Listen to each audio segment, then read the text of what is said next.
Pemirsa, pemerintah Kota Makassar mengakui kebijakan perampingan Satuan Kerja Perangkat Daerah atau SKPD akan menghambat kinerja pemerintah kota. Pasalnya perubahan struktur organisasi ini bisa mengganggu program kerja yang telah direncanakan pada anggaran pendapatan belanja daerah atau APBD.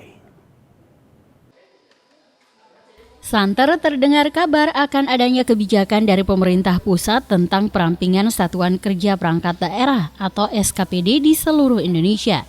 Namun wacana ini masih menunggu perubahan dari Peraturan Pemerintah Nomor 41 Tahun 2007 tentang pedoman perubahan struktur organisasi. Pemerintah Kota Makassar sendiri mengakui wacana perampingan SKPD ini masih sebatas konsep. Perampingan SKPD ini dianggap akan menjadi kendala bagi pemerintah Kota Makassar. Pasalnya, perubahan peraturan pemerintah pusat yang selalu dilakukan terus-menerus membuat pemerintah kota menjadi bingung dalam menjalankan kinerja masing-masing dan juga tidak tertib. Adanya perubahan struktur yang dilakukan akan mengganggu program kerja dan anggaran pemerintah kota yang sudah berjalan.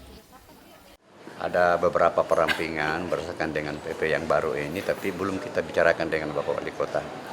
Tentu kemudian setelah kita lakukan kajian, berdasarkan kondisi objektif di lokasi kita laporkan dulu ke Pak Wali.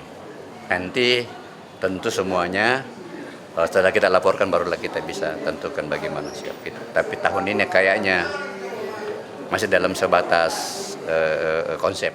Diperkirakan dalam perubahan PP 41 tahun 2007 akan ada SKPD yang dileburkan ataupun disatukan dan akan ada juga SKPD baru yang akan dibentuk. Hingga saat ini terdapat sebanyak 18 SKPD yang akan dileburkan ditinjau sesuai dengan efektivitas kerja dan tipe masing-masing. Sementara itu perubahan drastis juga akan terjadi pada 11 badan pemerintah kota yang ada saat ini, yang kedepannya akan dileburkan menjadi 5 badan pemerintah saja. Dari Makassar, Fitriana Sari, GoTV memberitakan.